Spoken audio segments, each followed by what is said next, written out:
सच्चे इंसान और हिम्मत वाले की परीक्षा तो मुश्किलों में भी होती है। અને આજે હું તમને એક નાની એવડી કથા કહું કે ભગવાન કોનું ભાગ્ય બદલી નાખે। એક નાનકડું એવું ગામ હતું ને એમાં એક ભરતારામ સાધુ। તો નમસ્કાર મિત્રો, જય શ્રી રામ, બાપા સીતારામ। મિત્રો, આ વિડીયોની અંદર મહાન ઋષિ ભારતી બાપુનું વ્યક્તિત્વ અને આર્યન ભગતનું વ્યક્તિત્વ આપણે સાંભળવાનું છે। તો હાલો હવે આપણે સાંભળીએ। પક્ષનું નિર્માણ તો એ સમયમાં ચિરાગ થઈ ચૂક્યું હતું, એને તમે બધા દોહરાવો છો, એનો આનંદ થાય છે અને વેલા જાગો તો બહુ સારું છે। બુદ્ધ તો એમ કહેતા, ફરીથી દોહરાવું છું વારે વારે, કે જે વ્યક્તિ ભીતરથી એકવાર જાગી ગયો એને ગુલામ બનાવવો એ અશક્ય છે। એટલા માટે ચર્મ ચક્ષુથી નહીં પરંતુ જ્ઞાન ચક્ષુથી આપણે જાગીએ। અને એટલે ઉપનિષદ એમ કહે છે, ઉત્તિષ્ઠત, ઊભો થા, ઉત્તિષ્ઠત જાગ્રત, અને પછી એમ કહે છે અંદરથી તું જાગી જા। વરાન નિબોધત ક્ષુરસ્ય ધારા નિશિતા દુરત્યયા। પરંતુ આ તલવારની ધાર ઉપર ચાલવું ને એટલું કઠિન છે, કારણ કે માણસને સૂતું રહેવું બહુ ગમે છે।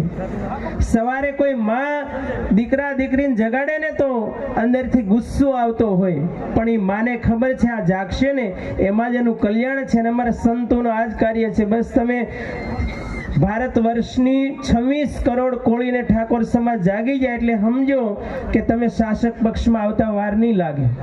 સમજાય છે ને? તો હમણાં જંખના બેનને કહેતો હતો કે સમાજના ઘણા નેતાઓ એવા છે, પોઝિશનમાં છે, પોઝિશનમાં રહેવું જ નથી, આપણે પાવરમાં આવવું છે, બસ એક જ વાત ભરતભાઈ, બરાબર ને? આટલો બધો સમાજ હોય અને પછી ગુલામી ભોગવવી પડે એ તો વસ્તુ શક્ય નથી। આપણે માનધાતા મહારાજના વંશજ છીએ। અરે એક સમયે અંગ્રેજોને અંફાવ્યાતા એવા ઝલકારી બાઈના આપણે વંશજો છીએ। મુગલોને અંફાવ્યાતા વીર તાનાજી, વીર મોખડાજી, વીર વેગડાજી, સોમનાથ, એના આપણે વંશજો છીએ। અને ભલે તમને બીજા ગમે કહેતા હોય, પરંતુ શાસ્ત્રી પરંપરા મુજબ ગીતામાં જે કૃષ્ણે ઉદ્ઘોષણા કરી છે, ક્ષુરસ્ય ધારા નિરતા દુરત્યા અને શૌર્યમ તેજો ધૃતિર્દાક્ષમ યુદ્ધે ચાપલાયનમ દાનમ ઈશ્વર ભાવશ્ચ ક્ષાત્ર ધર્મ સ્વભાવજમ। ભીતરથી ખૂન તો ક્ષત્રિયોનું જ છે આપણું, આપણે તો છીએ જ, એ તો બધાએ સ્વીકાર કરવો જ રહ્યો। અને એ ખૂનનું આપણને સ્મરણ જ્યાં સુધી નહીં આવે ને ત્યાં સુધી આપણે એકત્રિત નહીં થઈ શકીએ। એટલા માટે વ્યાસ એમ કહે છે, હું બોલું આપ બધા બોલજો, મને થોડોક આમ દાંત સરસ આપો તો મજા આવે। સંઘે શક્તિ કલો યુગે। વ્યાસ એમ કહે છે કે કળિયુગમાં સૌથી શ્રેષ્ઠ શસ્ત્ર એ શું છે? યુનિટી। યુનાઇટેડ વી સ્ટેન્ડ ને ડિવાઇડેડ વી ફોલ। અંગ્રેજો, વારે વારે કહો, અંગ્રેજો 10,000 હતા અને ભારતીયો 30 કરોડ હતા, છતાં 10,000 લોકોએ 30 કરોડ ઉપર શાસન કર્યું। શા માટે? કે એકત્રિત નતા। આજે ગુજરાતમાં 40% પ્રતિનિધિત્વ, 2.5 કરોડનું પોપ્યુલેશન ને આખા ભારતમાં 1.5 કરોડનું સૌથી મોટું જંગી વોટિંગ પાવર ધરાવનારો કોઈ સમાજ હોય તો એ કોળીને ઠાકોર સમાજ છે। અને છતાં ન્યાય માટે ભીખ માંગવાની, અને છતાં એ શાસન માટે આપણે ભીખ માંગવાની નહીં। આ સમાજ એકત્રિત થયો તો સરકારને હલબલાવી નાખે એટલી તાકાત, ગાંધીનગર તો હલબલી જ જાય જો એકત્રિત થયો। પરંતુ અમુક ખદડાઓ આમાં જ્યારે બેઠા હોય ને ત્યારે બહુ મોટું નુકસાન થાય।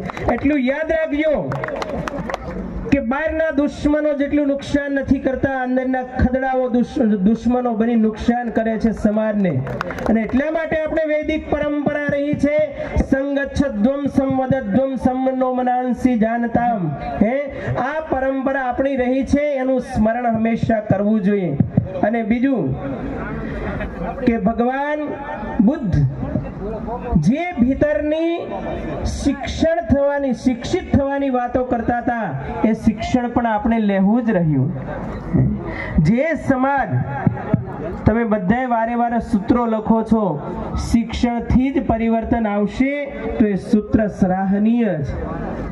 અને જ્યાં સુધી અંધશ્રદ્ધાઓમાં આપણે જીવન જીવતા હશું ત્યાં સુધી આપણે બીજાના ગુલામો બનીને જીવન જીવશું. એટલા માટે હું તો વારે વારે કહું છું કે સમાજના કોઈ એવા ધનવાન રઈસ લોકો હોય એને ભગવાને લક્ષ્મી આપી હોય ને તો એ લક્ષ્મીનો સદુપયોગ જે કોઈ જીપીએસસી આઈપીએસની તૈયારી કોઈ વિદ્યાર્થીઓ કરતા હોય ને તો એની પાછળ તમે લક્ષ્મીનો સદુપયોગ કરજો.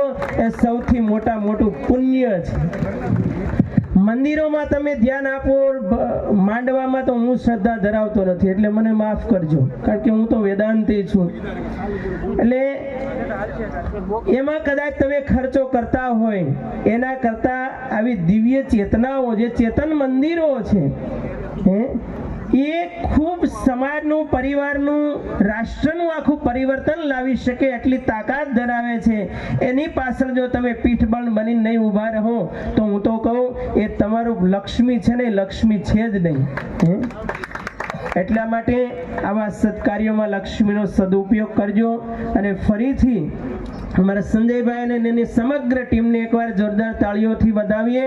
અને જે દાતાઓએ આ વરઘોડિયાની પાછળ લક્ષ્મીનો સદુપયોગ કર્યો છે બધાય દાતાઓને મારી ખૂબ ખૂબ શુભકામનાઓ.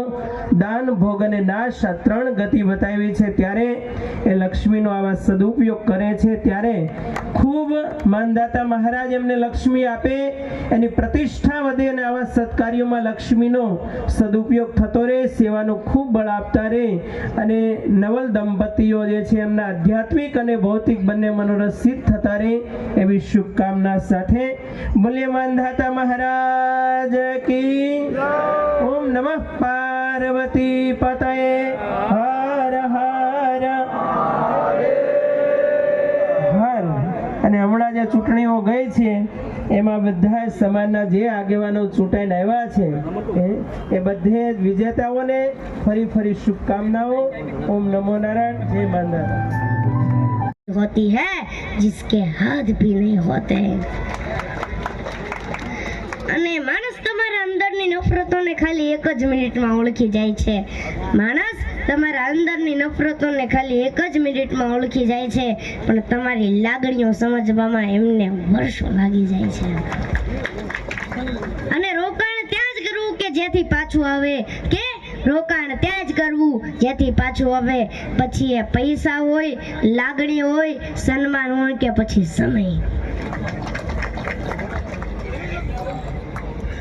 इन हाथों जो सर फिरे होते हैं इतिहास वही लिखती है. समझदार तो लोग सिर्फ उनके बारे में पढ़ते हैं, पर अगर हीरे की करनी है तो अंधेरे का इंतजार करो, वरना धूप में तो कांच के टुकड़े भी चमकती है. सच्चे इंसान और हिम्मत वाले की परीक्षा तो मुश्किलों में भी होती है. वो मार्ग सीधा नहीं था, बहुत कठिन था. અને હનુમાનજીને જેટલી રામા પ્રીતિ, ભક્તિ અને ભરોસો હતો એટલો બીજાને નહોતો, કારણ કે જેટલો ભરોસો મોટો ને એટલો ભગત મોટો. અને આજે હું તમને એક નાની એવડી કથા કહું કે બધા લોકો કહે છે ને કે અમે તમને એક નાની એવડી વાત કહીએ, પણ હું તમને આજે એક નાનકડી એવી કથા કહું કે ભગવાન કોનું ભાગ્ય બદલી નાખે. એક નાનકડું એવું ગામ હતું ને એમાં એક ભરતારામ સાધુ, સિદ્ધ સાધુ ઈ ગામની અંદર. ગામને ગોંદરે સરસ મજાનો સત્સંગ થાય. સત્સંગ પૂરો થાય એટલે બધા પગે લાગીને જાય. એમાં એક ગરીબ યુવાન, પણ ગરીબ બહુ બધા ગરીબ ન હોય, પણ આ એક હતો. તે ગરીબ બહુ, તે બધા પગે લાગીને જતા રહે તો એમના સાધુ ભાઈ એમના બેઠો રહે. એક દિવસ બેઠો, બીજે દિવસ બેઠો, ત્રીજે દિવસ બેઠો. તો એકદમ સાધુએ એને પૂછ્યું કે ભાઈ તું કેમ બેસે છે? એને કીધું ગુરુ સવારથી સાંજ સુધી મહેનત કરું છું, પરસેવો ઉપાડું છું, પણ ગુરુ સાંજે ખાવાના રોટલાનું થતું નથી. ગુરુ દયાળુ બહુ હતા. આંખ બંધ એને એવું વિચાર્યું કે જે આપણે બધા જે મગજમાં ઉતારવા જેવું છે કે ભેગું કરવું જ નથી ને, બધાને સમજવા જેવી વાત, ભેગું કરવું જ નથી ને, દાન જ કરવું છે. મોટા સત્કર્મ કરાવે, કુવાઓ ખોદાવે, વાવો ગળાવે, એ બધે નક્ષત્રો ચાલુ કર્યા. મોટા સંતોને બોલાવી અને સત્સંગના પારાયણો કરાયા. અને 5 વર્ષ પછી ઓલા સાધુ સિદ્ધ સાધુ ફરતા ફરતા પાછા આ ગામમાં આવ્યા. આખું ઈ ગામ પાછું ભેગું થયું અને ઓલાને તો ભાઈ આ ગુરુ ફળાતા દોડતો આવ્યો ને ધૂળમાં દંડવત કરવા મળ્યો. એને કીધું કેમ છે ભાઈ? તો કે ગુરુ, જ્યારથી તમારી દ્રષ્ટિ મારા ઉપર પડી છે ત્યારથી ઈશ્વરે મને 1000 હાથથી આપવાનું ચાલુ કર્યું છે, પાછું વળીને જોયું નથી. અને ગુરુ, અને આ 5 વર્ષમાં હું કહેવાય ને આ દુઃખ હું કહેવાય ને એ મને ખબર નથી પડી, ને આ 5 વર્ષ કેમ જતા રહે એ ખબર નથી પડી. ગુરુ એને કીધું તૈયાર થઈ જાજે, 2 દિવસ પછી તારા 5 વર્ષ પૂરા થવાના છે અને જે પરિસ્થિતિ હતી એ જ ચાલુ થાય.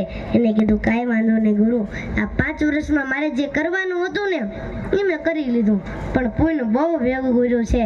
અને ગુરુએ ફરી નાક બંધ કરી હો, અને ઈશ્વરના દરબારમાં સમાધિમાં જ્યાં જોયું ત્યાં તો ઈશ્વરના દરબારમાં ચોપડાના ચોપડા પુણ્યના જમા જમા જમા જમા જમા. ભગવાન એનું જે ભાગ્ય લખ્યું હતું ને એની જગ્યાએ ફેરવી નાખ્યું કે આ જીવન સંપત્તિવાન રહેશે. એક શિક્ષણ અને આપણા પૈસાનો સદુપયોગ કરતા આવડી જાય ને પછી આપણે દુનિયામાં ક્યારેય પાછા નથી પડતા. અને મારી આપ સૌને વિનંતી છે, આપ સૌ વ્યસન છોડો.